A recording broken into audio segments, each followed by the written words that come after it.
കഴിമ്പ്രം വാഴപ്പള്ളി ശ്രീ രാജരാജേശ്വരി ക്ഷേത്ര മഹോത്സവം വിവിധ ചടങ്ങുകളോടെ ആഘോഷിച്ചു. ഉത്സവ ദിവസം രാവിലെ മഹാഗണപതി ഹവനം, നിർമ്മാല്യ ദർശനം, കലശപൂജ, കലശാഭിഷേകം, വിശേഷാൽ പൂജകൾ, ചീവേലി, ഉച്ചപൂജ, ഉച്ചയ്ക്ക് പ്രസാദൂട്ട്, വൈകിട്ട് എഴുന്നള്ളിപ്പ് എന്നിവ നടന്നു.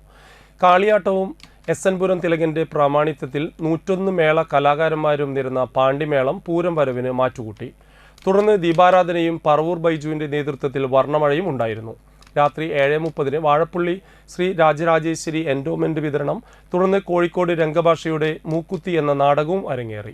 തുടർന്ന് പള്ളിവേട്ട, വിളക്കിനെഴുന്നള്ളിത്ത്, പള്ളിയുറക്കൽ എന്നിവ നടന്നു. ക്ഷേത്രം തന്ത്രി മുല്ലങ്ങത്ത് നന്ദകുമാർ മുഖ്യ കാർമ്മികനായി. ക്ഷേത്ര മേൽശാന്തി മനോജ് സഹകാർമ്മികനായി. ക്ഷേത്രം ഭാരവാഹികളായ VU Unnikrishnan, VR Radhakrishnan, VK Haridas, VK Sasidharan, VD Manoj, VJ Shali, മറ്റു കമ്മിറ്റി അംഗങ്ങൾ തുടങ്ങിയവർ നേതൃത്വം നൽകി.